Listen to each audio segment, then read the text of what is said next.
Mga kabayan, kayo ba'y naniniwala sa kapangyarihan ng mga mutya?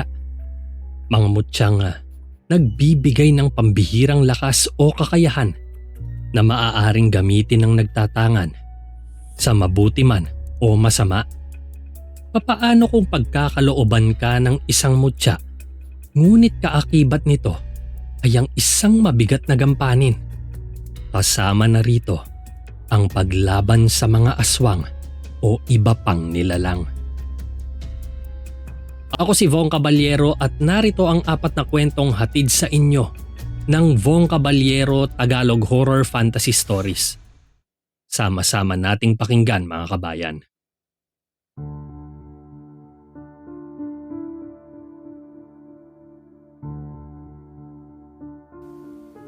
Kadalasan ko nang nakikita sa mga telebisyon ang tungkol sa mga taong nakakakita ng hindi pangkaraniwang bato na alam ko nagmula sa mga elemento. Ito ang tinatawag nating mutya, bertud o kahit na ano pang agimat. Ang mga ito ay nagbibigay ng dagdag kakayahan sa isang tao para mapabuti ang kanyang buhay. Pero paano kaya kung ang ganitong mga bato ay minsan na palang ginamit sa kasamaan? Ang kwento na aking ibabahagi sa inyo ay mula sa isinalaysay lang din ng aking lolo Mero. Dati siyang sundalo, retired general pa nga kung susumahin. Ayon sa kanya, binata pa lamang siya nang maranasan niya ang kababalaghang hindi niya akalaing mangyayari sa kanya. Bago pa lamang siya noon sa larangan ng pagsusundalo, nakikipagkilala pa lang siya sa kanyang mga kasamahan. Umaasang makakasundo ang ilan sa kanila. Sabi niya, una niyang naging kaibigan si Lieutenant Rivero o tawagin na lang natin sa pangalang Aser. Kagaya ni Lolo, magkasing edad lang silang dalawa at hindi rin katagalan nang dumating sa kampo para magsilbing makakasama nila. Bale nauna lang ito sa kanya ng 2 araw at sumunod naman siya. Mabait si Aser at madaling makahanap ng kaibigan. Sa katunayan niyan, kay bago lang nila sa Mindanao ay may mga kaibigan na kaagad sila. Mahilig makipagkwentuhan si Aser at higit sa lahat ay maraming karanasan tungkol sa kababalaghan. Sa katunayan niyan, nang maatasan silang umakyat sa bundok para kausapin ang mga rebelde, ay napakaraming ritual at pagdarasal pa ang pinaggagawa nito bago isinuot ang sariling uniforme. Talamak ang nakawan sa baryo ng mga panahong yon. Walang nagawa ang mga tao kundi makaramdam ng takot sa tuwing dumarating ang pinuno ng tulisan sa lugar kasama ang kanyang mga tauhan. Hinahakot ng mga ito ang mga bigas, hayop at lahat ng halos pangkabuhayan ng mga mamamayan kagaya ng tanim na gulay at prutas, tsaka aabusuhin ng mga ito at iiwang lupaypay. Kung hindi man, wala nang buhay. Naatasan silang kausapin ng mga ito sa maayos na paraan, pero kung sakali daw naman laban, ay tsaka supilin at hulihin ng mga tulisang naging salot sa lugar para mapanatili ang kapayapaan sa nayon. Ayon kay Lolo, bukod sa armas at mga bala, may dalang tansong punyal si Aser, langis, buntot pagi at rosaryo. Animo, hindi lang mga normal na tao ang nakatakda naming makaharap sa ibabaw at kailangan niyang maging armado sa mga bagay na sa pagkakaalam ko ay mga pangontra para sa mga aswang. Nagsimula na daw silang lumakad bandang mga 3:00. Natatandaan ni Lolo, nasa 10 lamang sila at walang balak na magtagal sa bukid. Ayaw nila na inaabot na ng gabi sa lugar kahit sila ay mga sundalo. Kung sakali man na magkaaberya sila, nakaabang naman ang mga kasamahan para sa reinforcement. Nag-usap-usap sila sa kalagitnaan ng paglalakad. Kahit armado at sanay sa pakikipaglaban, kabado pa rin ang grupo nila Lolo. Hindi raw madaling kausap si Katonyo. ang commander ng grupong kakausapin nila. Noong nakaraang araw ay nagawa na nilang makipag-ugnayan sa pamamagitan ng pagpapadala ng sulat. Ito ang dahilan kung bakit alam nila kung saan pupunta at kung anong oras kailangang makaakyat ng bukid para abangan ang lalaki, pati na ang mga kasamahan nito. Nais na nilang itigil ang mga gawain nitong hindi na nakakatuwa at nagbibigay na ng labis na salot sa kanilang bayang pinaglilingkuran. Habang naglalakad, panay ang pagpapaalala ni Aser sa kanya na mag-iingat. Hindi raw biro ang pagdaraanan ng mga sundalong nakatokang umakyat ng bukid para kausapin ang grupo ng mga rebelde. Sinasabing hindi basta-basta natatalo ang mga ito dahil lahat daw sila ay mga antingero. May pinanghahawakang libreto ang mga ito kaya tuwing gabi, maliban sa pagiging rebelde, ay nagiging aswang din daw sila at mas pinalalawak pa ang kanilang pagpapalaganap ng kasamaan. Lahat na lang ay kanilang binibiktima. Tinatayang nasa 10 hanggang 15 lang ang mga taong bumubuo sa grupo nila. Kaya naman gayon na lamang ang pagtawa ni Lolo, sabay sabing kaya daw nila ang mga ito. Hindi na sumagot pa si Aser at pinagsabihan na lang siya na magdasal palagi kagaya ng ginagawa nito. Bandang 5:00 na nang nakarating sila sa kagubatan. Medyo madilim sa bandang kinaroroonan nila. Mayayabong daw ang mga puno at malamig ang temperatura. Kahit hindi ginawin ay biglang nakaramdam ng panlalamig si Lolo. At pinakiramdaman, para daw kasing may kung anong mga presensya ang nakapalibot sa buong lugar at pinagmamasdan lang sila. Huminto sila at pinagmasdan ang bandang mayayabong na sanga. Mabining kumakaway ang mga dahon na sumasabay sa hangin. Animoy nagbibigay babala sa kung ano man ang pupwedeng mangyari. Maya-maya lang, nagsigawan ng mga kasamahan ni Lolo at Aser. Isa sa kanilang mga kasamahan ang basta na lang na estatwa at kusang bumulwak ang masaganang dugo mula sa kanyang dibdib. Kita nila ang paglaki ng butas hanggang sa iluwa na lang basta ang tumitibok-tibok pa nitong puso. Biglang iniharang ni Aser ang kanyang sarili kay Lolo. Naging alerto din ang natitirang 7 pa kasama ang kanilang troop leader. Bumaling si Aser kay Lolo. Kabado ang kanyang muka. Sabi niya, ito na daw ang labis niyang kinatatakutan. Hindi raw basta-basta ang mga taong kinukumbinsi nila para sumuko. Ang mga ito ay hindi lang basta rebelding gumagawa ng kasamaan, kundi sila ay instrumento mismo ng kadiliman.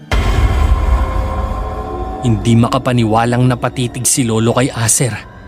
Nagtatakang tinanong niya ang lalaki kung paano nito nalaman ang mga yun.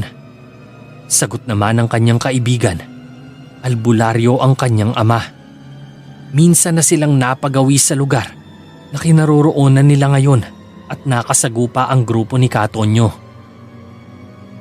Nasaksihan nilang mag-ama kung gaano kadelikado ang makipaglaban sa mga taong ito.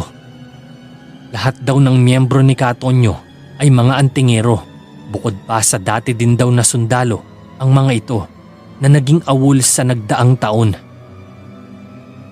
May mga patong na daw talaga ang ulo ng mga ito, pero hindi man lang nakahanap ng paraan para mahuli dahil sa mga taglay nilang kakayahan. Dahil din daw sa mga taong ito, namatay ang kanyang ama na wala naman ibang hinangad kundi ang mangalap lang ng mga dahon na at ugat ng mga punong magagamit niya para gumawa ng langis na magsisilbing gamot sa lahat ng lumalapit sa kanya. Ito ang dahilan kung bakit nag-ensayo siya para matutong makipaglaban. Hanggang ngayon daw, hindi pa maiwaglit sa kanyang isipan ang krimeng ginawa ng mga ito sa kanyang ama. Ang sabi naman ng katutubo sa lugar, ang mga taong ito ay isang grupo ng kulto na sumasamba sa itim na Panginoon at nanghingi ng kapangyarihan para magawang makapaghasik ng lagim. Nang malaman nitong lahat ni Lolo ay napaatras siya. Batig niya ngayong may katotohanan nga ang lahat ng sinabi ni Aser at hindi sila dapat makampante. Nanginginig na pinagmasdan nila ang kanilang kasamahan na tinanggalan ng puso. Dahan-dahan itong umangat at umaktong ihahagis na tila ba nakapasan dito kahit wala namang nakikita. Pero ayon kay Aser, nakikita niya ang mga taong nakapasan sa kasamahan nila at balak itong ihagis sa tatlo nilang kasamahang halos kumakapa-kapa kahit maliwanag naman.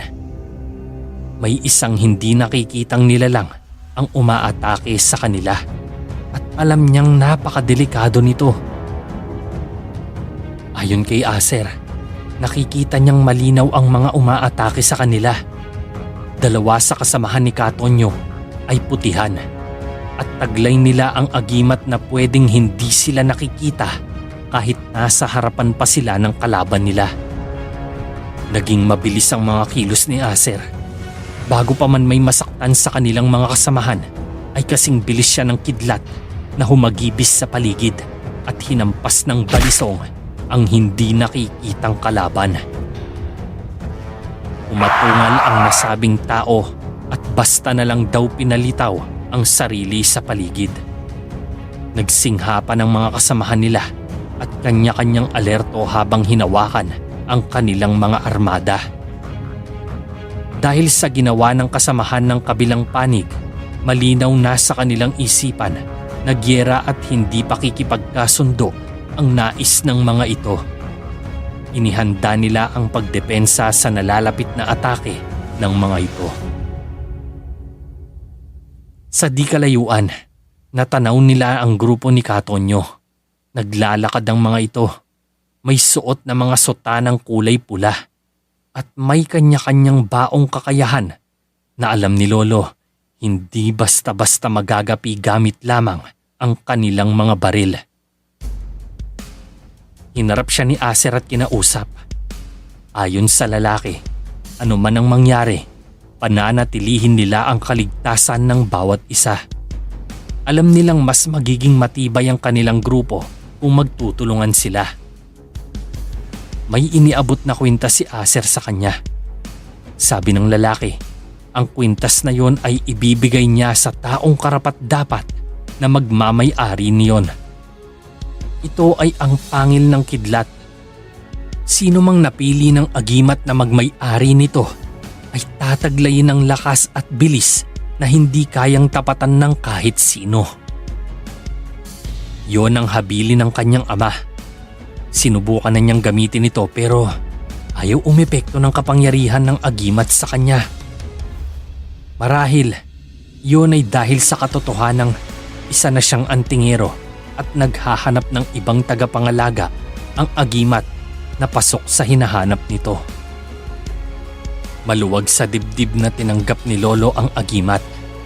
May pakiramdam siyang mas hihigit ang kanyang kakayahan kapag hinayaan niyang gamitin ang kapangyarihan nito. Malakas ang loob nilang harapin ang mga kalaban dahil may tiwala siyang tutulungan sila ng Panginoon. Wala naman silang ibang pinagkakatiwalaan ng kanilang buhay kundi ang kataas-taasang Diyos lamang na may lalang sa lahat. Sumugod ang mga alagad ng dilim. Kanya-kanya silang angkin sa bawat antingerong kalaban. May tagapangalaga ng agimat ng linta, tagulilong, putihan, libreto, langis ng aswang at mutya ng apoy. Ang sabi ni Lolo, nahirapan daw silang kalabanin ng mga taong ito. Pero ikinagulat niya ng husto ang naging taglay niyang kakayahan nang gamitin niya ang agimat na ipinagkatiwala ni Aser sa kanya. May taglay siyang lakas at nakakatakot na presensya kagaya ng kidlat. May mabilis din siyang humahagibis kagaya ng hangin. Hindi nakikita at nahahabol. Pansumandaling nagkagulo sa kagubatan. Maingay ang kanilang putukan. Samantalang ang mga antingero naman ay puro ritual, orasyon at punyalang gamit nila. Isang araw sa mga antingero ang kinabibiliban ng husto ni Lolo. Sa bawat putok kasi ng baril na pinakakawalan niya, nagagawang sanggain ng lalaki ang mga balang papunta sana rito gamit lamang ang manipis na punyal. Sa tingin nga niya, animo nakikipagsayaw daw ang mga lalaki sa hangin. Kay bibilis ng mga kilos, suwabe at propesyonal. Mas nagmumukha silang baguhan sa larangan ng pakikipaglaban. Sabi ni Lolo, Panginoon na ang bahala sa kanila. Medyo nababawasan na ang pangkat nila. Kung hindi man sugatan, ay patay na at nilalantakan ng mga kalaban. Papagabi na at malapit nang magpakita ang bilog na buwan. Sabi ni Lolo, mas lalo daw lumalakas ang puwersa ng mga nilalang na kanilang nakasagupa. Pero sa kalagitnaan ng kanilang pakikipaglaban, isang babaeng nakakulay itim na bestida ang dumating. Nagpalakad-lakad ito sa gitna ng labanan kahit nahihintakutan na sina Lolo. Nag-aalala din sila na baka tamaan daw ang babae ng bala habang nagpapalitan sila ng imahe. Hinawakan ni Aser ang aking abuelo. Sabi niya, huwag daw silang makampante. Ang babaeng nakikita nila ay isang abyan ng hindi nila matukoy na agimat. Pabulong lang itong sinabi ni Aser, pero kinilabutan silang dalawa ng marahas na lumingon sa kanilang kinaroroonan ng babae. Tila ba narinig nito ng malinaw ang kanilang sinabi. Napaatras ang dalawa nang iangat ng babae ang kanyang kamay sa taas at naging itim na usok. Lumipad dito sa ere at pabulusok na pinuntirya si Aser. Bigla siyang humarap kay Lolo, sabay sabing sakali mang magwala siya at maghasik ng lagim kahit hindi naman nararapat, lagyan niya daw ng bala ang ulo nito. Aangal pa sana si Lolo pero ikinagulat niya ng husto ang nangyari sa kanyang kaibigan. Tila ito'y sinaniban. Lumundag ang katawan ni Aser kahit alam niyang wala ito sa tamang katinuan. Naging purong itim ang mga mata nito. Lumakas ang katawan at halos hindi na makapagsalita. Kitang-kita niya nang atakihin ng lalaki ang kanilang mga kalaban at isa-isang pinugutan ng ulo. Bumaha ng dugo sa kagubatan. Kahit saan ibaling ni Lolo ang kanyang tingin, nalalanghap pa din niya ang malansang dugo. Pero si Aser, hindi man lang nakaramdam ng pandidiri. Sa katunayan, tila siya sanggol na nakaamoy ng gatas ng ina. Natatarantang hinahanap niya ang nagkalat na dugo at dinilaan yun na labis na ikinahindik ng kanyang mga kasama. Maya-maya, biglang nagbago ang anyo ni Aser. Nagkaroon siya ng mapupulang mga mata at nanlilisik na tingin. Naging kulay itim ang kanyang balat. Nang maamoy niya ang kanilang mga dugo, ay nakaramdam na siya ng kakaibang uhaw na hindi maipaliwanag. Nang makita niyang duguan na sila, ay isa-isa niyang nilundagan ang kanyang mga kalaban at pinagkakalmot. Nagkaroon siya bigla ng matutulis na kuko na hindi niya alam kung paano tumubo. Nang umanga naman siya, ay nagkaroon din siya bigla ng pambihirang pangil na hindi niya alam kung saan galing. Wala ni isa sa mga antingero ang nakatakas. Ginutay-gutay niya ang kanilang katawan at kinain ang kanilang mga laman loob. Sinimot niyang lahat at wala ni kaunting tinira. Dahil dito, matutuwa na sana ang kanilang troop leader kung hindi lang ba maging sila ay inaatake na din ni Aser. Nasaksihan ni Lolo kung paano kumitil ng buhay ang kanyang kaibigan. Kitang-kita niya ang masahol pa sa hayop nitong pag-atake na kung kaya lang punitin na parang papel ang bawat katawan ay malamang ay ginawa na nito. Pinagbabalya pa ang kanilang mga kasamahang nagbabalak na pigilan siya sa kanyang ginagawa dahil tila hindi na siya si Acer na nakikinig sa bawat salita. Napakabangis na nito. Wala man lang armada pero nagawa nitong sugatan ng halos lahat ng kasamahan nila. Umalakhak ang nakahandusay na si Katonyo, sabay sabing hindi raw kayang angkinin ng kaibigan ni Lolo ang kapangyarihan ng kasamaan na tinangka nitong agawin kanina. Habang nakikipaglaban, pasimple daw na ninakaw ni Acer ang libretong itim at binasa ang ritual ng pag-angkin. Imbes na si Acer ay ang katauhan ang inangkin ng libreto. Hindi naman daw kasi ito basta libro lang. Ang nilalaman ng libreto ay ritual, orasyon at sumpa sa lahat ng sulok ng buhay at kamatayan.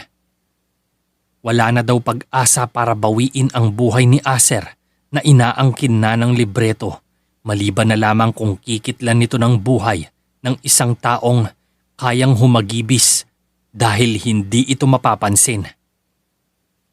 Napatingin silang lahat kay Lolo. Alam niyang mahirap ang nais nilang ipagawa, ngunit ano ba ang mangyayari kung hahayaan niyang mabuhay ang kaibigan niyang kinokontrol na ng masasamang elemento? Nanginginig man, pilit na nagpakatatag si Lolo.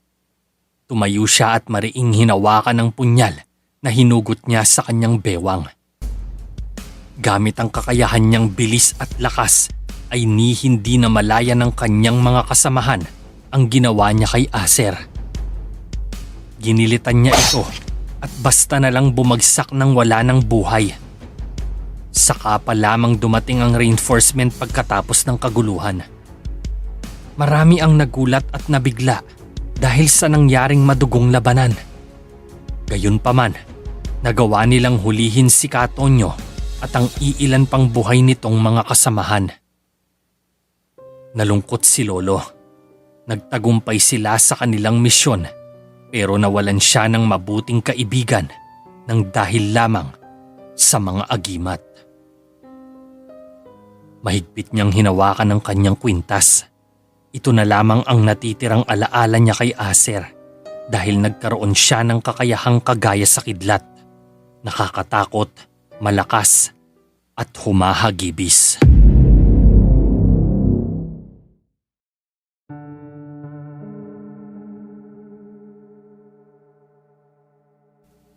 Gusto ko sanang ibahagi sa iilang mahilig sa kababalaghan itong aking kwento. Alam kong wala nang gaanong naniniwala sa mga antingero sa panahon ngayon. Pero gusto kong sabihin na totoo ang mga ito at nabubuhay sila sa mundo. Kagaya natin, tao din lang sila. Kaya lang, mas masasabi kong angat ang estado ng kanilang espiritual na kakayahan dahil marami silang kayang gawin na hindi kakayanin ng ibang normal na tao. Alam kong masyado nang matagal para ikwento pa ang bagay na ito, pero isa ito sa pinaka hindi ko makakalimutan na karanasan noong bata pa lamang ako. Ako nga pala si Aris, 69 anyos. Sisimulan ko sana itong aking kwento sa panahong 3 dekada na ang nakakalipas. Dahil sa liit ng aming nayon, halos magkakakilala ang lahat ng mga taong nakatira dito.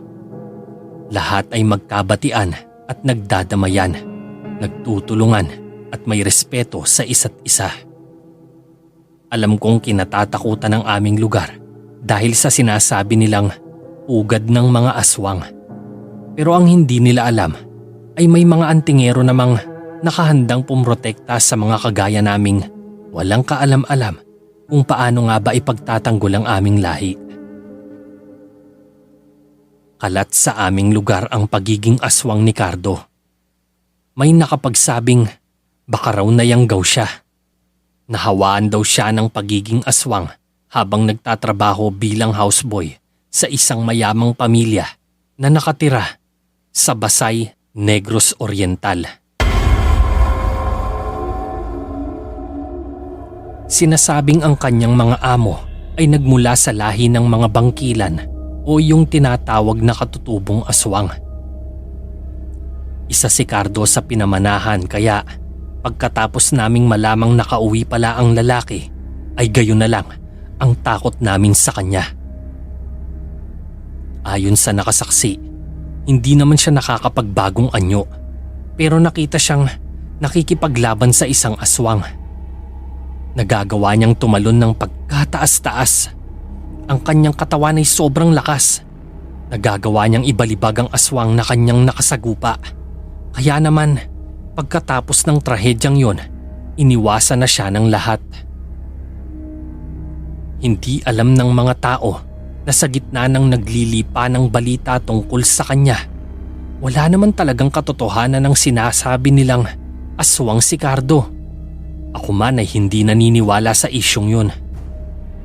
Mas lamang ang paniniwala kong si Cardo ay isang antingero. Sa halip na naghahasik ng lagim, siya pa ang alam kong nagtatanggol sa mga taong nangangailangan ng tulong. Yung mga nabibiktima ng mga aswang. Ito ang dahilan kung bakit maaga kaming natutulog. Pagsapit ng 6:00, nakaligpit na kami sa aming mga higaan.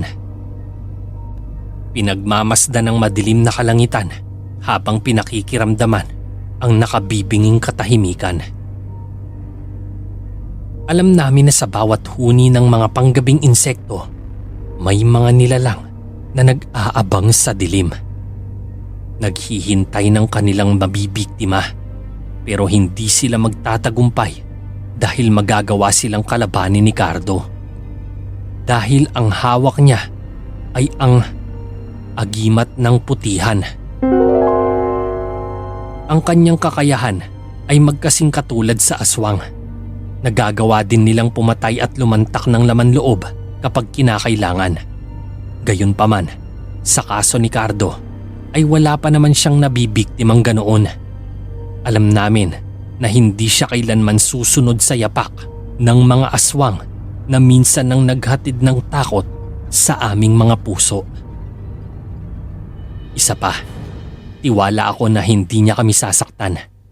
Mabait si Cardo, maaasahan, tapat. Sa katunayan niyan, kahit napakarami ng ipinaratang ang mga tao sa kanya, kailanman hindi siya nagtanim ng sama ng loob. Hinahayaan niyang magsalitang kahit ano ang mga tao. Naniniwala siyang balang araw, lalabas din ang katotohanan tungkol sa kanyang tunay na pagkatao.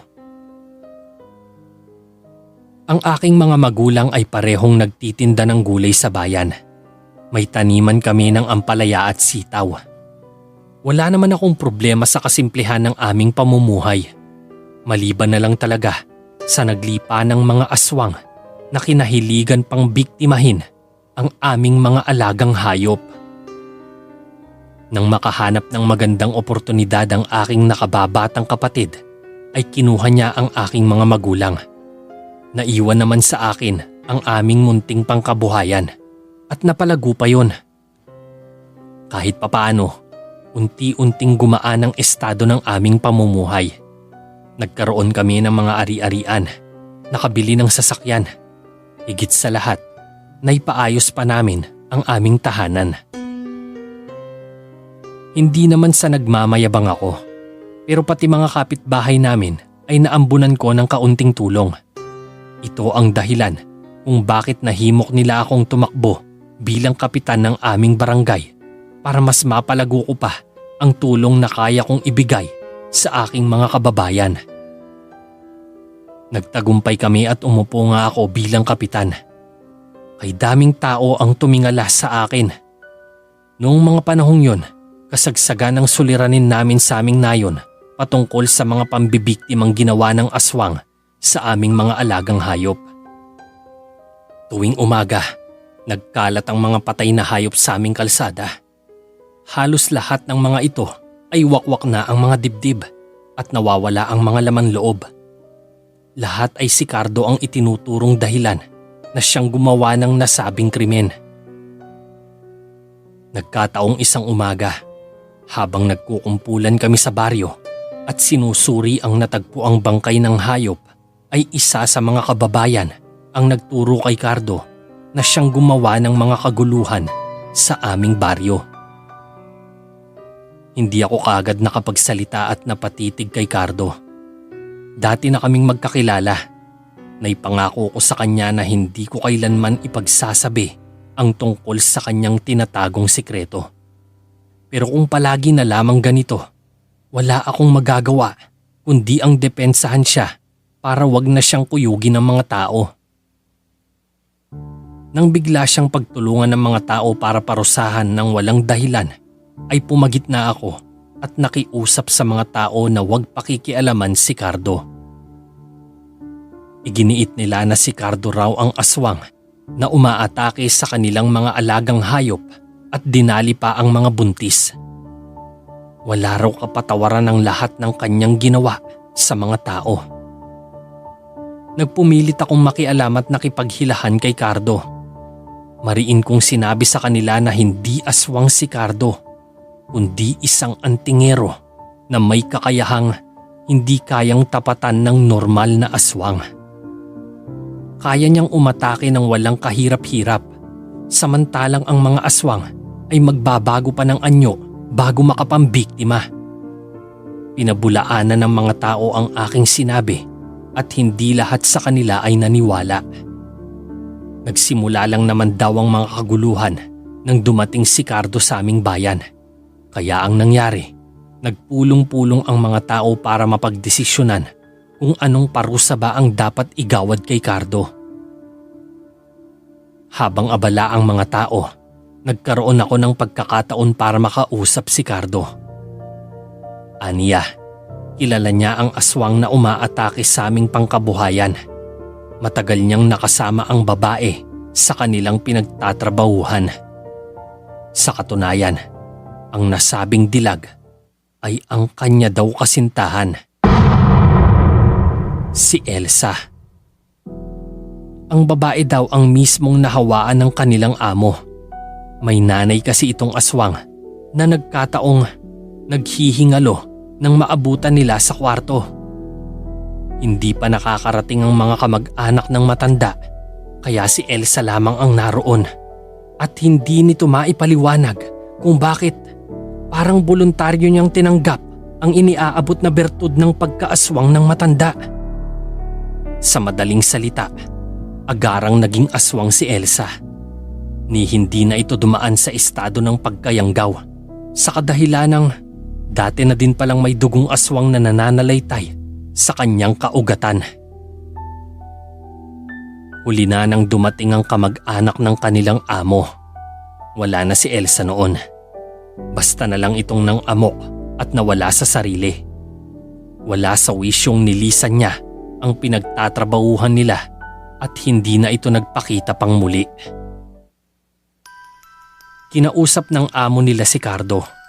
Aminado sila na may lahing aswang talaga ang kanilang pinanggalingan na pamilya. Pero imbes na katakutan nito, gumawa sila ng paraan kung paano maputol ang sumpa ng pagkaaswang. Ito ang dahilan kung bakit sila naging antingero. Si Ma'am Isabel na siyang kamamatay lang na ginang ang nanatiling nakayakap sa lahing pinagmulan nila. Ipinasa niya ito kay Elena kaya alam nilang magkakaroon na naman ng panibagong lipi ang mga aswang. Inatasan nila si Cardo na mag-ensayo, mag-ipon ng lakas at aralin ang mga kakayahan ng isang antingero para malaman nito kung paano matatalo ang mga aswang. Ang simpleng houseboy ay naging isang mandirigma na pwedeng ipantapat sa mga nilalang na nilikha sa dilim. Nang magpaalam si Cardo na uuwi na sa probinsya, pinabaunan siya ng kakayahang alam niyang hindi na mabubura pa sa kanyang buong pagkatao. Maliban pa doon, alam niya na magagawa niyang mapagtagumpayan ang pakikipaglaban sa masasamang elemento dahil binigyan siya ng armas na tatalo sa mga ito. Yon ang kaalaman kung paano makukuha ang agimat ng putihan. Hindi biro ang kanyang pinagdaanan para makuha ang nasabing agimat. Nakipaglaban siya sa mga tiyanak na alam niyang nagbabantay sa panibagong sanggol na magiging kagaya nila. Pagkatapos, kinailangan pa niyang maresolba ang orasyon na iniwan sa kabaong para mabuksan ito. Tiniis niya ang masangsang na amoy na nalalanghap niya nang tumambad sa kanyang harapan ang naaagnas na bangkay ng kawawang sanggol na minsan ay hinangad na makita ang ganda ng mundo. Ngunit dahil sa kalupitan ng babaeng nagdadala sa kanya sa loob ng sinapupunan ay hindi man lang siya binigyan ng pagkakataon. Kagaya ng nakagawi ang ritual, kiniliti niya ang bangkay. Nakakatuwang humagikgik at ngumanga, kaya lumitaw kaagad ang nangingitim na nitong dila. Kaagad niyang sinakmal ang dila gamit ang kanyang ngipin, tsaka ito mariing kinagat na naging dahilan kung bakit niya nakamit ang kakayahan ng isang putihan. Bawat taong may natatanggap na kakaibang bagay mula sa hindi normal na pangyayari ay magkakaroon ng mahiwagang kapangyarihan. Hindi naman niya hiniling na maging kakaiba sa lahat, pero utos ng napasukan nilang sitwasyon ay kinailangan niyang maging ganoon para magawang kalabanin ang mga nilalang na nagbabalak na maghasik ng lagim. Nagkasundo kami ni Cardo na patakasin siya. Hanapin si Elsa para ipaalam sa lahat na ang babae mismo ang aswang nang sa gayon malinis niya ang kanyang pangalan. Sa kalagitnaan ng pagkaabala ng mga nakatatanda, pinalaya ko si Cardo. Wala silang kaalam-alam sa aking ginawa. Ni hindi nila ako nirespeto bilang kanilang kapitan. Mas naging masidhi ang kanilang paghusga kaysa sa pag-intindi. Ipinangako ni Cardo na hindi ako mapapahamak. Kaya naman, nagdesisyon siyang isama ako na kaagad ko namang pinaunlakan. Sumama ako sa kanya sa kanyang kamalig. Aniya, pwede siyang gumawa ng patibong na magpapalapit sa kanila sa aswang na si Elsa. Ipinakita niya sa akin ang malaking baul kung saan naroon ang mga tansong punyal, buntot pagi, mga langis at balisong. May kinuha siyang munting lalagyan ng isang pabango na ayon kay Cardo ay mangangamoy buntis kapag iwinisik sa katawan. Nakaisip kami ng paraan sa pamamagitan ng pagpapanggap na mag-asawa. Nagbihis babae ako, samantalang si Cardo naman ay nagkunwaring aking asawa. Gabi-gabi naming sinasadyang magpakita sa labas ng kamalig at iwiniwisik ang kakaibang pabangong iyon para isipin ng aswang na totoo ngang may buntis sa lugar na ito.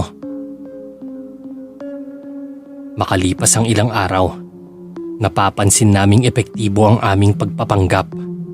Gamit ang mga agimat na meron si Cardo, kumagat sa aming pain ang aswang. Paulit-ulit siyang nagpupunta sa kamalig para kunwari ay pagbentahan kami ng kung ano-anong pagkaing dala niya. Tapos, pasimpleng hahawak sa tiyan ko na may kaunting umbok na hindi niya alam. Bulak lang pala. Kung minsan, mahuhuli ko ang pagtakam sa mukha ni Elsa. Hindi niya nahahalata na lalaki ako at nagbibihis babae lang. Natatawa ako ng sobra pero pinipigilan ko lang. Akala ko madali lang kalabanin ang aswang. Para kasing hirap na siya sa pagpipigil sa kanyang sarili na malamon ako. Kinagabihan, sa gitna ng aming pagtulog, nakarinig ako ng mga kaluskos. Ilang saglit pa, narinig ko ang malamyos na boses ng isang babae. Kumakanta at mukhang kay saya. Kaya bumangon ako at sumilip sa bintana. Sumikdo ang aking dibdib nang makita ang napakaamong babae na ngayon ko lang nakita ng malapitan. Si Elsa. Ewan ko ba, Biglang lumambot ang aking puso nang makita siya. Kaya marahas kong ipinilig ang aking ulo. Hindi ako po pwedeng magpadala sa kanyang mga panlilinlang. Alam kong kung totoong babae lang ako at kabuanan ko na. Ngayon niya kukunin ang inaakala niyang sanggol sa aking sinapupunan. Tumayo ako at kinuha ang aking tansong punyal na kagabi pa hinasa ng aking kaibigan. Kailangang umuwing sugatan ng aswang, kung hindi man, isang malamig na bangkay. Nangangalit ang mga bagang na lumabas ako ng bahay at dinuro ang aswang. Sinabi ko sa kanya na lubayan ako dahil hindi naman ako natatakot sa kanya. Buong akala niya ay naisailalim niya ako sa kanyang hipnotismo. Hinabol ko siya na ikinakaripas niya ng takbo. Ang bilis ng mga hakbang ng aswang kumpara sa akin na isang may edad ng lalaki. Mabilis siyang pumasok sa kakahuyan at doon sumiksik. Saka pinarinig ang kanyang nanginginig na tinig habang umiiyak.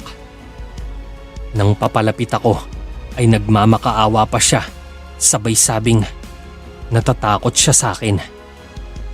Nang magkatitigan kami, dahan-dahan kong nakita ang pagbabago ng kulay ng kanyang mga mata. Ang kanyang itsura ay nagbago at nagkaroon ng matulis na pangil. Samantalang ang kanyang kuko namang maitim ay nagbabadya ng matitinding sugat na pwede kong makamit mamaya. Nahindik ako nang umangat ang kanyang buhok at animo nagkaroon ng sariling buhay. Bago pa man siya makalundag papunta sa aking harapan, isang sigawang agaran kong narinig. Nakita kong bumulusok pababa ang isang lalaking nakamaskara at may hawak na punyal at buntot pagi. Hindi pangkaraniwan ang haba nito. Sa kanyang likuran, nakakabit ang isang balisong na oras magahol siya sa maling kilos ay pwede niyang hilahin at gamitin laban kay Elsa. Si Cardo. Sindak akong napaatras nang sugurin niya si Elsa na kaagad ding mas naging nakasusulasok ang anyo. Humaba at gumulo ang buhok nito. Nawala na ng tuluyan ng nakakaakit na muka at napalitan ng nakakatindig balahibo na itsura. Nakakahindik ang kanyang mga pangil at may matapang tila kagaya ng sapusa na linya na lamang ang iris nito. Nagpambuno ang dalawa at nagtagisan ng lakas. Parehong mababangis at matatapang. Wala yata ang gustong sumuko dahil habang nagkakasakitan ay nagkakalmutan sila gamit ang kanilang mga lakas. Nang makabuelo si Cardo ay malakas niyang itinulak si Elsa, kaya tumilapon ang babae at bumalandra sa malaking punong kahoy. Hinihingal na ang babae sa pagod, samantalang si Cardo ay hinihingal sa galit. Hindi pa man muling nakakabangon si Elsa ay agad na naman siyang sinugod ni Cardo at walang babalang ibinao ng kanyang tansong punyal sa dibdib ng babae.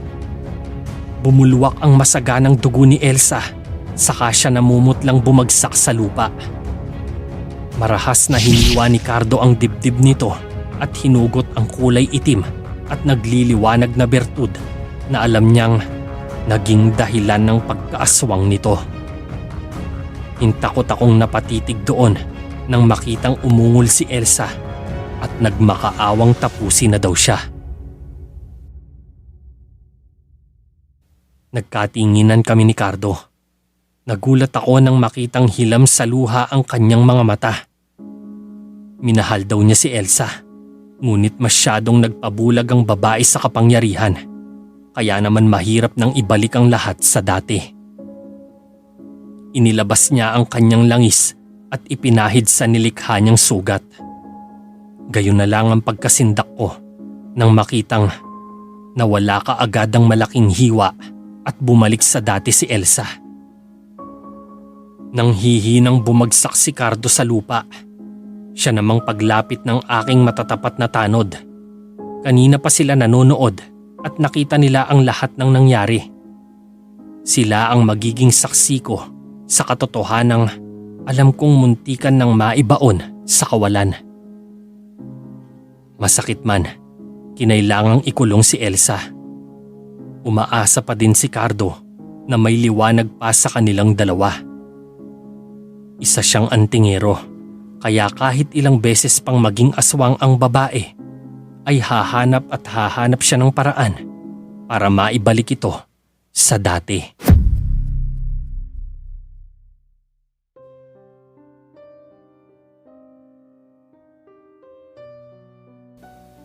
Ang pagiging pasensyoso ay isa sa mga pinakamagandang ugali na pwedeng taglayin ng isang tao.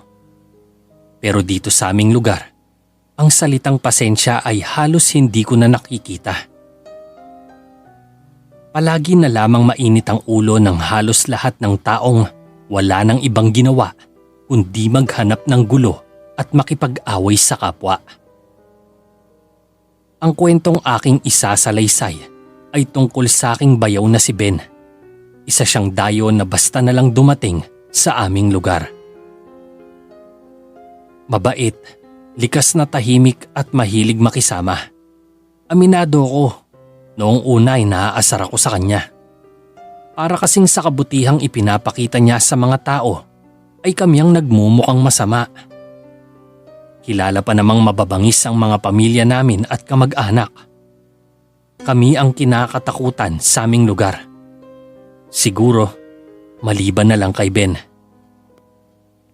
Noong una, palagi ko siyang nakikitang matyagang nagtatanim ng gulay sa gilid ng kanyang munting kamalig. Ilang tao na ang nakikita kong inaaya siyang sumali sa paghahanap namin ng gulo sa ibang nayon, pero palagi siyang tumatanggi. Kalaunan, naisipan kong lapitan din siya para maimbitahan sa kaparehong rason. Nagustuhan ko kasi ang kanyang paninindigan. Yung tipong kapag sinabi niyang ayaw niya, ay wala talagang makakapilit sa kanya. Talagang asang-asa ako na mapapasunod ko siya sa aking gusto. Dayo lang siya at pwede naming itaboy sa lugar na ito. Pero kay laking kahihiyan ang nadarama ko nang matapos ko siyang kausapin, ay mariin siyang tumanggi, tsaka ako pinagsabihang wala daw akong magagawang mabuti sa aking buhay kung palagi akong maghahanap ng gulo. Bakit daw hindi ko subukang gumawa ng mga bagay na pwede kong pagkakitaan nang sa gayon ay matahimik naman ang buhay ko? Sa totoo lang, umakyat ang lahat ng dugo ko sa ulo dahil sa kanyang sinabi. Hiyang-hiya ako dahil isa ako sa tinitingalang pinuno ng aming grupo at kinatatakutan, pero pagdating sa kanya ay pinapangaralan pa niya ako. Ikinuyom ko ang aking palad at tinangka na siyang suntukin, pero nang makita kong hindi naman siya ang nagpasimula ng gulo ay umatras ako. Binantaan ko siyang hindi ito ang huli naming pagkikita at sisiguruhin kong pagdating ng panahon ay sasama siya sa akin at siyang gagawa din ng gulong kagaya ko. Kinawayan pa niya ako matapos niyang sabihing hihintayin daw niya ang araw na yon. Galit na galit ako nang makauwi. Pakiwari ko ay naisahan ako ng walang yang lalaki. Naningkit ang aking mga mata at nag-isip ng magandang plano para mapasunod ko siya sa lahat ng aking gusto. Napangisi ako nang maalala ko ang aking nakababatang kapatid na si Tiara. Kagaya ng kanyang pangalan, tila Reyna din ang aking kapatid sa aming bahay. Siya ang nagsisilbing bituin namin at nagbibigay ng kumikinang-kinang na liwanag. Gagawa ko ng paraan para makita ni Ben ang aking kapatid. Nakatitiyak ako na magkakagusto siya dito, kaya naman alam kong kapag nalaman niyang ako ang kapatid, ay magagawa na niyang sundin ang lahat ng naisin ko. Nagkaroon ng paligsahan sa pagandahan sa aming nayon. Kahit ayaw ni Tiara, sapilitan ko siyang isinali at inihanap ng kanyang maisusuot. Lahat ng aking mga kaibigan ay namangha at napasipol nang makita si Tiara, pero hindi naging mahalaga sa akin ang reaksyon nila. Mas gusto kong makita kung ano ba ang mararamdaman ni Ben kapag nasilayan niya ang ganda ng aking kapatid. Nagkataong namamasyal din si Ben ng gabing yon sa plaza. Maliwanag ang buong lugar kahit gabi na.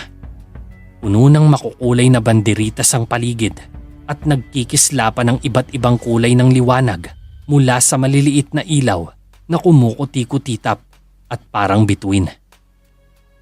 Ito ang isa sa pinakagusto ko sa aming lugar. Kahit kasi maraming basagulero ay nagagawa pa ring pasayahin ng aming mga namumunong politiko ang aming nayon. Maraming tao pero sa tingin ko, si Ben lamang ang nakikita ko.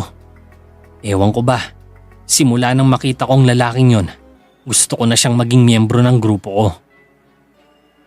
Nagkataong tinawag ang pangalan ni Tiara sa entablado nang mapalingon naman si Ben sa kanya.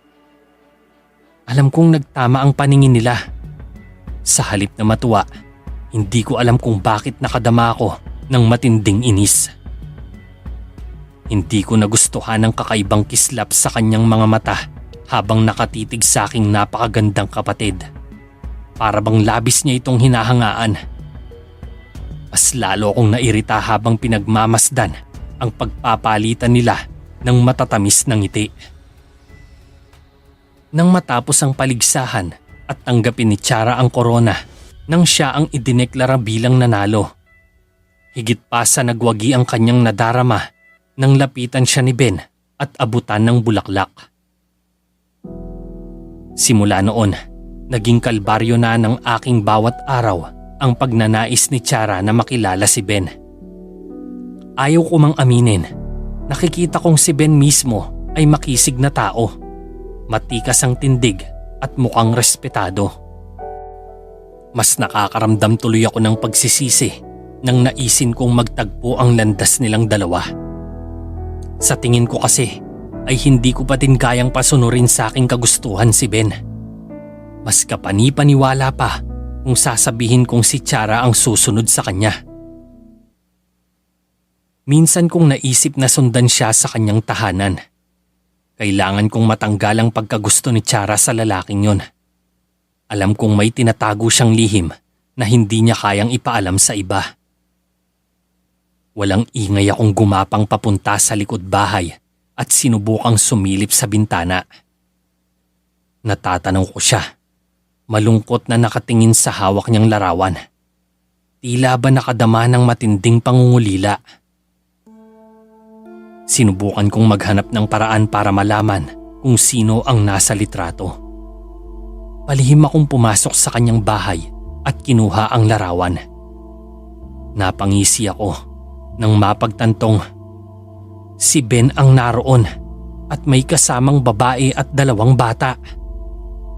Ibig sabihin, pamilyado na siya at pilit niya itong tinatago sa madla. Naging masidhi ang pagnanais kong malaman ni Tiara ang lahat ng lihim ni Ben. Alam kong wawasakin nito ang puso ng aking kapatid, pero wala na akong pakialam. Isang malaking pagkakamali ang ginawa kong paglalapit sa kanilang dalawa.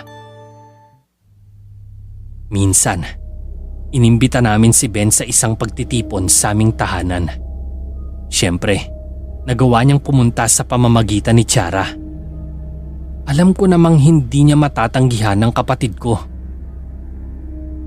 Habang nasa kalagitnaan ng pagtitipon, pinlano kong mabuti kung paano mapapahiya si Ben sa lahat ng tao. Higit na kay Tiara. Malamang, nagpaplano siyang makuha ang loob ng aking kapatid. Ang kapal ng mukha niya. Bilang mga nagpasimuno sa pagtitipon, hinayaan kaming magsalita sa harapan ng maraming tao. Walang preno kong isinaad sa lahat ang totoo sa pagkatao ni Ben. Ang pagkakaroon niya ng asawa at ng 2 anak. Habang sinasabi ko yon, nakikita ko ang pangiting-ngiting mukha ng mga tao. Para bang natuwa pa sila sa ginawa kong pagkukwento sa buhay ni Ben. Maging si Tiara ay biniro pa ako at pinagsabihang, "Wala na bang bago, kuya? Matagal na naming alam yan. Hindi pa man kami naging malapit ni Ben. Ikinwento na niya ang tungkol sa namayapang pamilya niya. Nalabis kong ikinapahiya. Mukha kasing ako na lang ang hindi nakakaalam sa kung ano man ang isiniwalat ko sa madla. Ang nangyari, imbes si Ben, ay ako ang napahiya. Galit na galit ako sa kanya na humantong sa pakikipagsuntukan ko sa kanya. Dito ko natuklasan ang dahilan kung bakit sa tingin ko ay kakaiba siya. Bilang pinuno ng isang itinayo kong grupo, hindi ako sumusugod hanggat hindi ko din napapagalaw ang aking mga kagrupo. Pinagtulungan naming bugbugin si Ben, pero sa labis na pagtataka ko ay nanatili siyang nakatayo. Walang natamong galos at sugat sa katawan. Higit sa lahat, hindi siya tinatabla ng sakit mula sa kahit na anong bagay na inihahampas namin sa kanya. Napaatras ako, sabay tanong sa kanya kung anong klaseng maligno ba siya. Tahasan kong sinabi na layuan niya si Chara at ayaw ko siyang maging malapit sa aking kapatid. Ngunit dahil sa aking sinabi, nagrebelde si Chara at galit na nagkulong sa kanyang kwarto.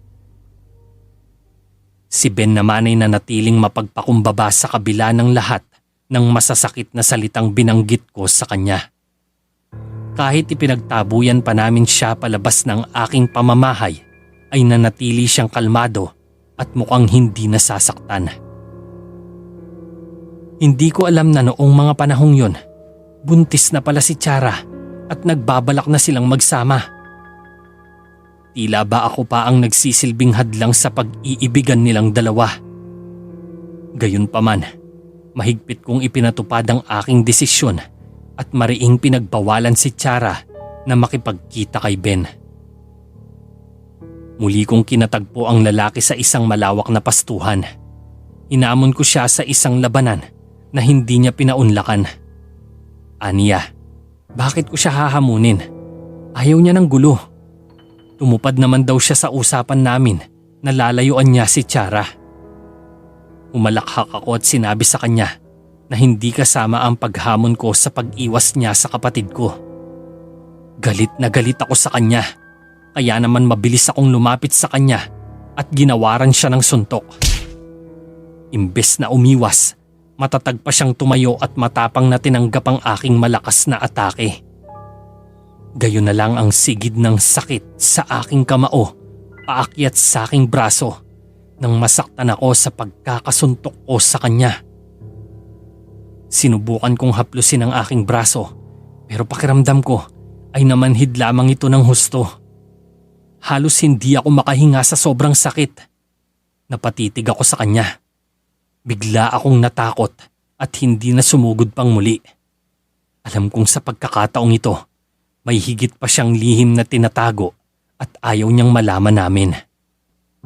Kaya naman nang makauwi ako sa bahay, hinanap ko kaagad si Chara. Naabutan kong nagsipag-iyakan ng mga katulong at nanlupaypay sa panghihina ang mga gwardya. Nagunahan sila sa pagsumbong na tinangay daw ni Draco si Chara at baka masaktan oras na hindi ako magpakita.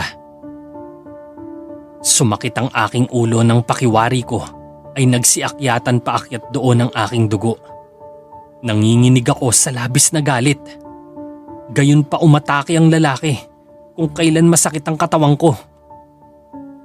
Hindi ko maiwasang mag-alala, lalo na't alam kong kilalang malupit si Draco. Dati ko siyang natalo sa isang labanan pero nagbanta siyang babalik at titiyaking siya na ang mananalo. Mas lalong uminit ang ulo ko nang malaman kong sinugod ng kanyang mga kasamahan ang aking mga kagrupo at halos silang lahat ay sugatan. Hindi na kaya pang makipaglaban. Nag-alala ako. Alam kong marunong ako pagdating sa pakikipagbasag ulo. Pero sa ngayon, hindi ko kayang tiyakin ang kapanalunan ko. Baka sa kanya lang ako matalo. Nagawa niyang makalusot sa aking mga tauhan at mga kagrupo. Hindi ko kayang siguraduhin ang aking kaligtasan oras na pasukin ko ang kanilang lungga para kunin ang aking kapatid. Gayunpaman, Kailangan kong magdesisyon kaagad. Hindi ko naman basta po pwedeng pabayaan si Tiara. Lalo na ngayon, dinadala niya sa sinapupunan ng pamangkin ko.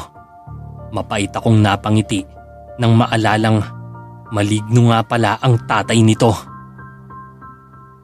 Umalis akong wala na kasamang ni kahit sino. Kung nagpunta ako kay Draco para harapin ang kamatayan ko, wala na akong magagawa. Gagawin ko ang lahat para lang mailigtas ang aking kapatid. Lingid sa aking kaalaman, nang umalis ako ay umalis din ang pinakamalapit na katulong namin at pinuntahan si Ben. Humingi siya ng tulong para mailigtas ang kapatid ko. Siguro, karma ko na to dahil sa paghamon ko sa kanya. Kung sana hinayaan ko na lang siya na mamuhay ng matiwasay, hindi na sana sila magkakakilala pa ni Tiara at hindi na rin magkakaroon ng pagkakataon na mabuntis niya ang kapatid ko. Kailangan kong tanggapin ang aking karma. Kahit mamatay na ako, wag lang si Tiara. Ibinilin siya sa akin ng aming mga magulang kaya kailangan ko siyang ingatan. Sinugod ko ang mga tauhan ni Draco na sa bukana pa lamang ng kanilang lungga ay nakaabang na. Kilalang antingero si Draco. Ayon sa mga sabi-sabi, may pinanghahawakan siyang pangil ng kidlat kaya mabilis siyang gumalaw at nakakapatay ng mabilis at tila hindi na napapansin. Nagkataong natalo ko siya noon dahil sinuway niya ang batas na ipinalalakad ng agimat na hawak niya. Nang babae siya kaya nawala ng bisa ang kanyang kapangyarihan. Ito ang dahilan kung bakit nakahanap ako ng paraan para makilala sa larangan ng pakikipagbasag ulo. Natalo ko siya nang wala man lang akong hawak na nikatiting na agimat na pwede kong ipantapat sa kanya. Iyon na nga lang, iba ang nangyari sa pagkakataong yon. Hindi pa man ako nakakalapit kay Draco ay bugbog sarado na ako sa kanyang mga tauhan. Gayon na lang ang paglulupasay ni Tiara. Babarilin na lang ako ni Draco nang may kung sinong humarang sa kanyang kinaroroonan. Nakatayo lang siya at hinayaang tumama ang bala sa kanya. Ngunit nakakagulat na nahulog lang na parang lata ang bala ng baril matapos tumama sa dibdib ng lalaking sinusubok magpabilib sa akin. Si Ben. Pinagtulungan siyang sugurin ng mga kalalakihan pero hindi man lang nila nagagawang saktan ng lalaki. Lahat sila ay umaatras dahil sila ang nabubugbog sa bawat suntok nito. Medyo nahirapan lang si Ben nang si Draco na ang kanyang kinalaban dahil antingero ang lalaki pero nakampante ako nang lapitan ko si Tiara at pinakawalan. Aniya, isa ding antingero si Ben. Kaya hindi ito tinatablan ng kahit na ano. Gustuhin ko mang iwanan si Ben sa lugar na iyon ay hindi ko naman magawa. Tinubuan ako ng konsensya sa katotohanang siya ang nagligtas sa akin mula sa tiyak na kamatayan. Sinalo niya ang balang dapat sana ay tatama sa akin. Kaya kahit nang hihina ay lumaban din ako at binugbog ang iba sa tauhan ni Draco na nagbabalak pang bumangon. Hindi pinatawad ni Ben si Draco. Halos putulin niya ang ulo ng lalaki dahil sa lakas ng pagkakabugbog niya. Nang bumagsak na duguan si Draco, hinamon niya si Ben na patayin na siya pero hindi ito ginawa ng lalaki. Sa halip, ibinitin siya at pinaghintay sa pagdating ng mga pulis. Sugo ng magandang asal na kahit kailan ay hindi ko pinaiiral. Ginawa ko ang lahat para makalapit kay Ben at maging mapagpakumbaba.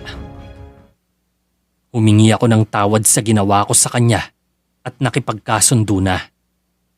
Kinausap ko siya na sana huwag niyang takbuhan ang obligasyon niya sa aking kapatid dahil alam naman namin na siya ang ama ng dinadala nito.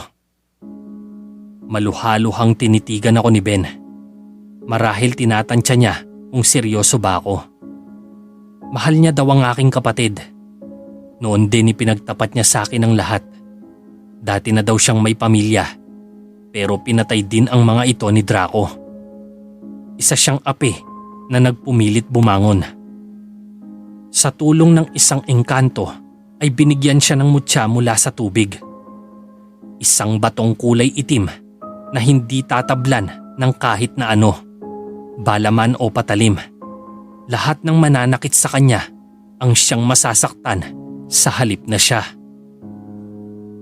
Alam daw niyang nagmumukhang sumpa ang kapangyarihan na iginawad sa kanya, pero kailangan niya itong tanggapin para mahanap si Draco.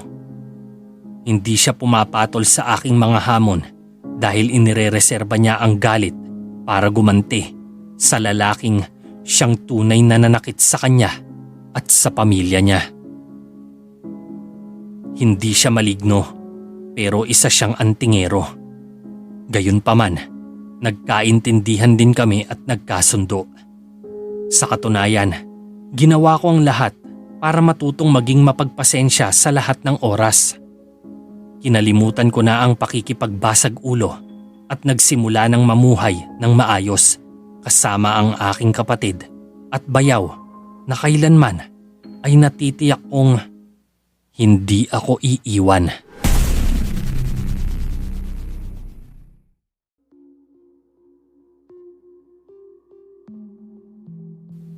Alam kong nakakatawang pakinggan, pero literal na may tinatawag talagang reyna ng mga bubuyog dito sa aming lugar. Kung may magdududa sa kanya, pwede ninyo akong hanapin. Nandito lang naman ako sa bandang Ormoc, Leyte. Tawagin niyo na lang ako sa pangalang Carlo. Matalik kong kaibigan si Lorna. Alam kong kakaiba siya sa lahat dahil sa taglay niyang kaseryosohan at likas na pagiging tahimik. Maraming nagsasabi na baka raw ginayuma ako ni Lorna dahil madalas akong sumusunod sa kanya at hindi humihiwalay saan man siya magpunta. Hindi lang kasi nila alam kung ano ang dahilan at palagi akong sumusunod sa kanya. Umaasa akong mabibiyayaan din ng agimat ng kagaya ng sa kanya. Lingid sa kaalaman ng lahat, si Lorna ay may pinanghahawakang mutya ng mga bubuyog. Siguro, hindi ito kilala sa panahon ngayon. Karamihan kasi sa mga naririnig kong kwento sa social media, telebisyon at mga radyo ay tungkol sa agimat ng kidlat, mutya ng saging at putihan. Hindi nila alam na lahat ng bagay sa ating mundo ay may taglay na mutya. Naghihintay lamang ito na matagpuan ng mga taong napili nito at karapat-dapat. Bali lumaki si Lorna sa lola Elvira niyang nasa bukid. Tahimik ang buhay nila doon. Masaya at matiwasay. Wala na kasing mga magulang itong si Lorna. Anak siya sa pagkadalaga ng kanyang inay. Kaso lang, nang maipanganak siya, tuluyan na nitong nilisan ng mundo at hindi na nang hinayang sa pagkabuhay niya dahil naglaslas kaagad ito ng pulso. Hindi niya kayang tanggapin na ipinagpalit siya ng kanyang kasintahan sa isang taga-Maynila na sopistikada at matalino. Naging marupok kasi ang nanay ni Lorna kaya nalugmok ito sa sobrang kalungkutan. Tanging si Aling Elvira ang tumayong nanay at tatay niya at wala naman daw siyang naramdamang pagsisisi tungkol doon. Matanda na si Aling Elvira. Maraming pinaniniwala ang mga pamahiin. Hindi naman sa sinasadya, pero literal na naimpluwensyahan ng kanyang kaugalian ang nag-iisang apo. Lumaki itong mahiyain at hindi nakikipag-usap kahit kanino. Natuto itong manamit ng makaluma na pinarisan pa ng napakahabang buhok na abot na yata sa sakong. Ni hindi pa man din nito naranasang magpagupit kahit minsan. Nagkakilala lang kami nang minsang mapagawi ako sa bukid habang nagpapalipad ng saranggola. Sa kakatakbo ko sa malawak na kapatagan sa ibabaw ng bundok ay hindi ko na maalala kung saan ba ako dapat dumaan pababa para makauwi sa bahay. 12 anyos lang ako noon. Masyado akong matatakutin at hindi din basta-bastang nakikipag-usap kahit kanino. Iba naman ang rason ko. Natatakot si mama na magkaroon ako ng kaibigang barumbado kaya ayaw niyang nakikipag-usap man lang ako. Sabi naman ni Lola, masyado lang siyang maarte. Sa bahay kasi, imbes na sariwang hangin ay amoy klorin ang nalalanghap ko dahil sa pagnanais niyang magkaroon ng malinis na bahay. Pati nga sa pagdadamit, iniaayon namin sa kung saang parte ng bahay kami maglalagi. Ganyan siya kaarte. Natakot ako nang maligaw ako sa burol. Nagpunta pa ako sa isang pampang at mangyak-ngiyak na sumigaw na sana ay makauwi na ako. Hindi ko alam na naaaliw pala siyang pagmasdan ako sa malayo. Tinawag niya ang pansin ko kaya natakot ako sa kanya. Sino ba naman ang hindi? Gayong napakahaba ng kanyang buhok. Kasing haba ng kanyang saya na abot na sa sakong. Nangingitim ang kanyang ngipin at puno ng libag ang kanyang balat. Sa madaling salita, mabilis ko siyang napagkamalang mangkukulam. Higit sa lahat, nagsasalita siya kahit nag-iisa lang siya. Tila ba may kasama siyang hindi ko nakikita. Akala ko nga, napaka-weirdo niya. Nagsisigaw ako at humingi ng saklolo sa kahit na sino. Kaya galit niya akong sinampal, sabay sabing siya na daw ang hinihingi kong tulong. Pasalamat daw ako at dumating siya. Dahil dito, otomatiko na kaming naging magkaibigan, kaya halos hindi na ako mahiwalay sa kanya. Nang malaman ni Mama ang ginawa kong pakikipaglapit kay Lorna, gayon na lang ang pagkasuklam niya. Bakit daw ako nakipaglapit sa isang anak ng weirdo? Mahirap na nga ay wala pa raw mga magulang. Aaminin ko, sa kabila ng pagiging bata ng aking edad, hindi ko nagustuhan ang kanyang mga sinabi tungkol sa aking kaibigan. Alam kong marungis siya at mukhang walang matinong bagay na pagmamay-ari, pero mabait siya at nararamdaman ko yun. Mas lalong nagalit si Mama nang tuluyan ko ng kinaibigan si Lorna. Aniya, wag daw akong gagawa ng bagay na alam kong ikakapahamak ko sa bandang huli. Nakinig ako kay Mama pero hindi ko sinunod ang gusto niya. Kapag nasa trabaho siya ay nakagagawa ako ng paraan para makatakas. Hindi ko na hinahayaang malaman niya kung saan ako nagpupunta. Gamit ang aking bike, nakakarating ako sa bahay nila. Mabait ang lola niya, pero masasabi ko, magkaugali sila. Tahimik at ayaw ng maraming tao. Hindi ko naman siya mapipilit na makipagkaibigan sa maraming tao. Kahit pa ilang beses ko na siyang inaya.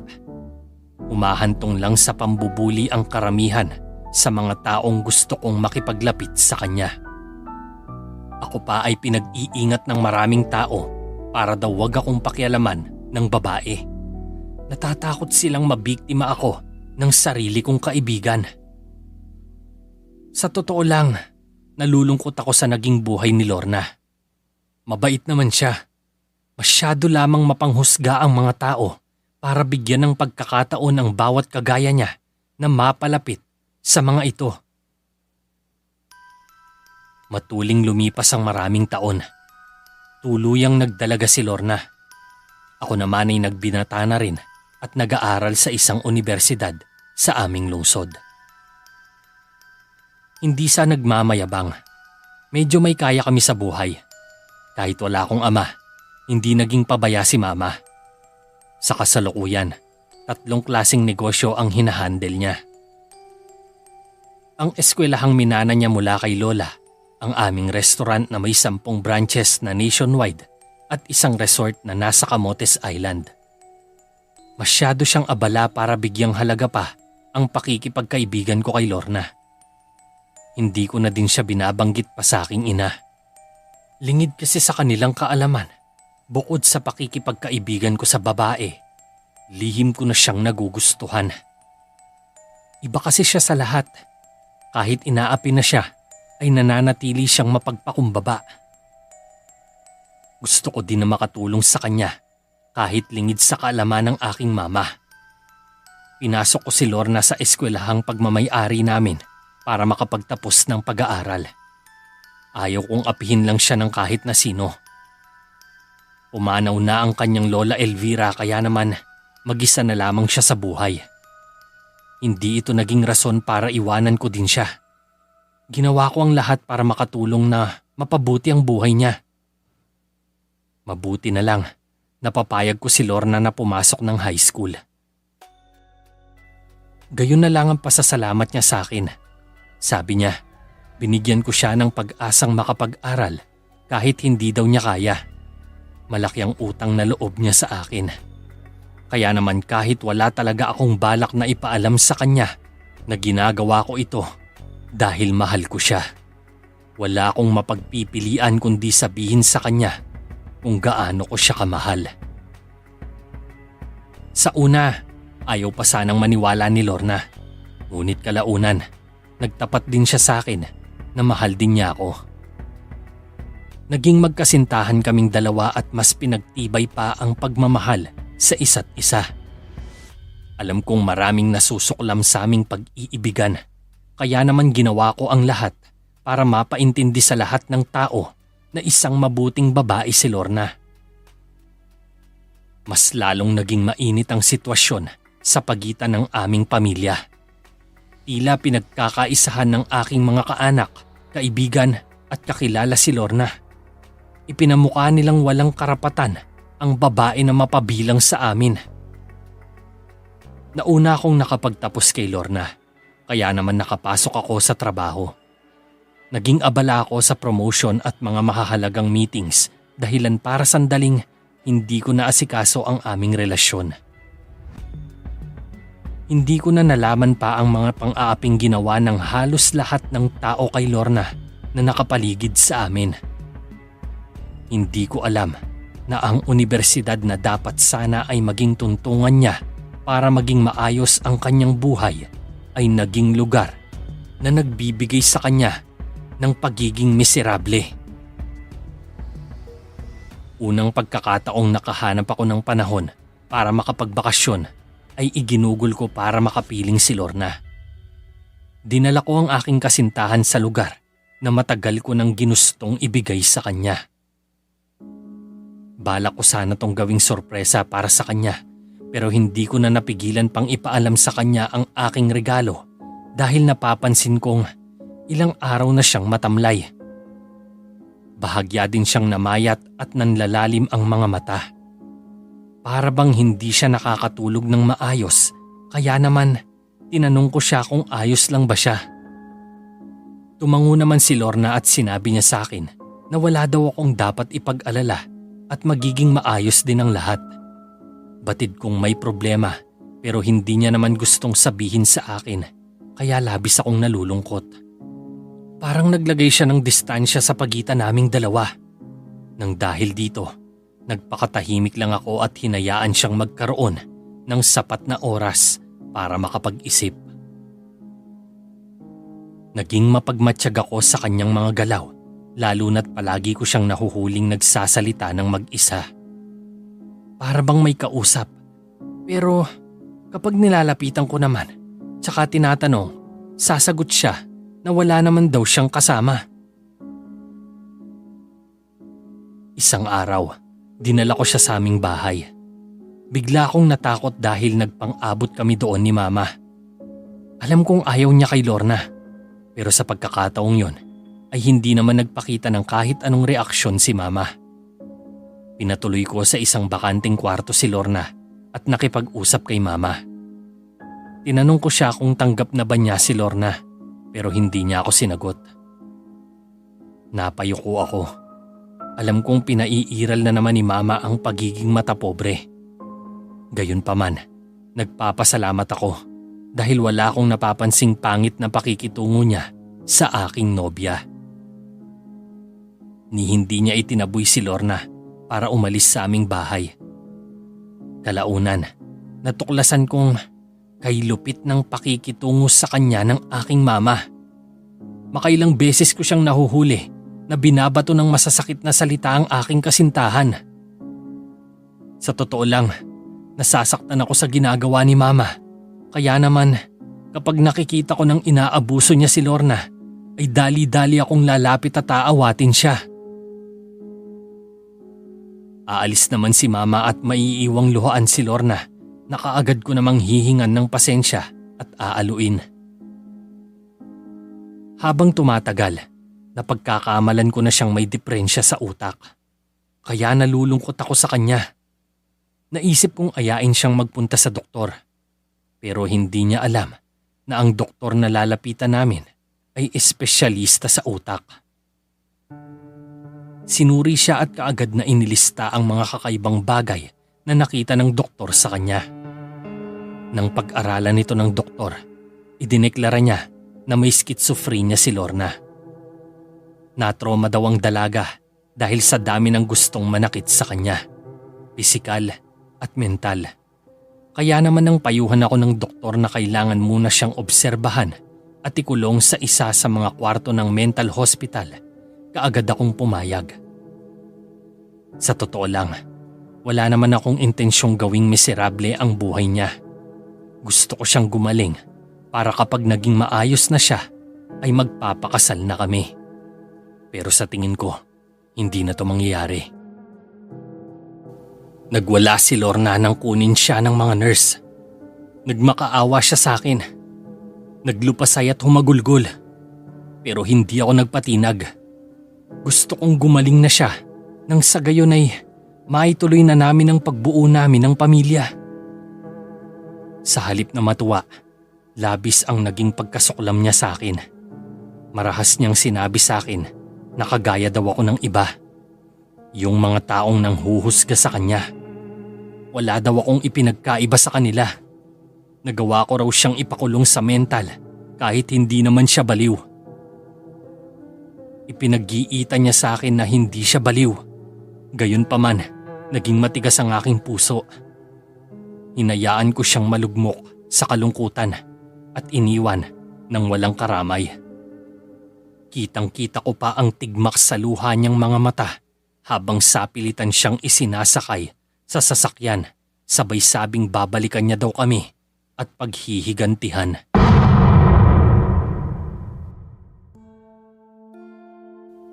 Kinagabihan, naging balisa ako at hindi makatulog. Makailang beses akong bumangon, huminga at nagpabiling-biling sa higaan. Pero talagang nakakaramdam ako ng kakaibang hulas na hindi ko naman naranasan dati. Katatawag ko lang sa mga doktor sa mental institution na pinagdalhan kay Lorna at sinabi nila na nakahiga na daw ang babae pero nagsasalitang mag-isa. Ni hindi siya nakitaan ng senyales na nagnanais niyang gumaling, kaya gayon na lang ang paghihinagpis ko.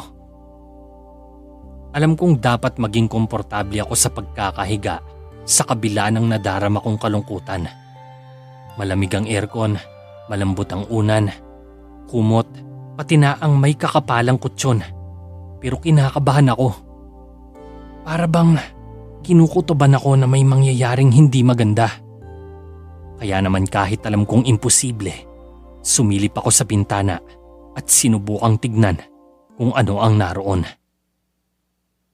Gusto kong panawan ng ulirat nang makita ang napakakapal na kumpol ng mga bubuyog mula sa ere. Tila ba may pinoprotektahan sila sa gitna nun at dahan-dahang inilalapag sa lupa.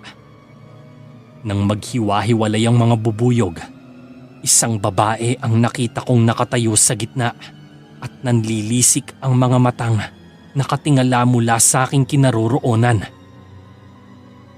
Nahindik ako. Kilala ko ang babae. Si Lorna. Hindi ko alam kung ano ang meron at nagagawa niyang kausapin ang mga bubuyog at itinuro ang aking direksyon. Napaatras ako. Makailang beses akong napalunok nang makita kong tila may sariling isip ang mga bubuyog na sumugod papunta sa aking bintana. Hindi na sana ako matatakot kasi may makapal na salamin naman ito at alam kong hindi sila kaagad makakapasok. Pero ikinatalon ko sa gulat ang natuklasan kong bawat pagdamba ng mga mababangis na bubuyog ay dahan-dahang nababasag ang salamin. 1, 2, 3. Gayon na lang ang aking pagkasindak nang tuluyan ng mabasag ang salamin ng aking bintana. Nagkagulo ang mga bubuyog at mabilis pa sa 4:00 sinugod ako. Wala akong nagawa kundi ang magsisigaw dahil sa labis na takot. Hindi ko alam kung makakaya ko bang takasan ang matutulis na suyod ng puwet ng mga ito na nagbibigay ng nakakangilong pakiramdam. Nagsisigaw ako nang pagtulungan ako ng mga bubuyog. Habang umaatungal ako sa sakit ay naririnig ko si Lorna na minamanduhan ng mga ito. Sugurin daw ng mga bubuyog ang aking ina. Napasigaw ako sa labis na takot. Kahit namamagana ang aking muka at buong katawan ay umaasa akong huwag idadamay ni Lorna ang aking mama.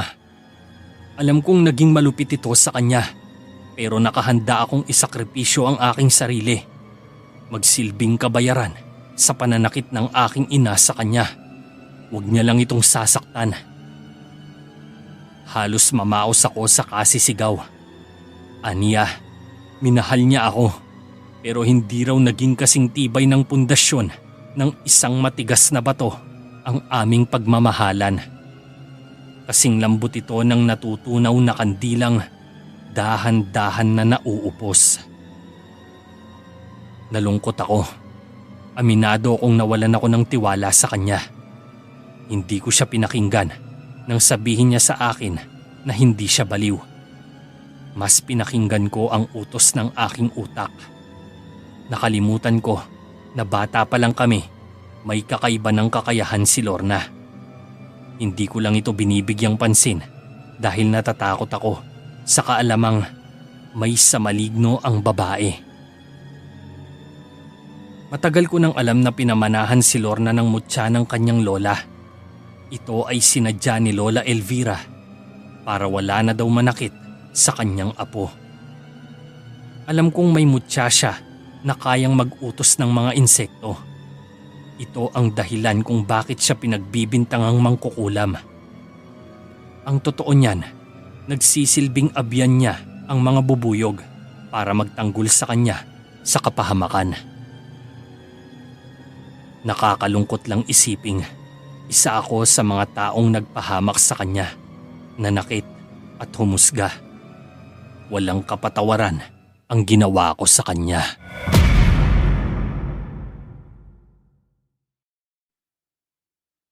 Maraming salamat mga kabayan sa pakikinig ng ating mga kwento. Ang gusto kong malaman kung ano ang opinyon ninyo sa mga kwentong inyong napakinggan. Kung kayong magtanga ng mga ganitong klase ng mutya, ano ba ang inyong gagawin? O papaano nyo siya gagamitin? I-comment nyo na yan sa ibaba at ipaalam nyo sa amin kung ano ang inyong saloobin. Kung bago ka lang dito huwag kalimutang i-click ang subscribe button pati na rin ang notification bell. Ayan, ilagay nyo yung all para palagi kayong updated sa ating mga kwento. At kung nagustuhan mo mga storya natin, paki-click mo na rin ang like button dito sa video na to and kung okay lang sa'yo paki-share mo na rin to sa iba. Ayan. Maraming salamat. Kita-kits tayo sa ating susunod na mga kwento. Ako si Vong Caballero, ang boses sa likod ng Vong Caballero Tagalog Horror Fantasy Stories at V Caballero Horror Stories, yung ating side channel. Ayan. Kita-kits tayo sa ating next stories. Maraming salamat. God bless everyone.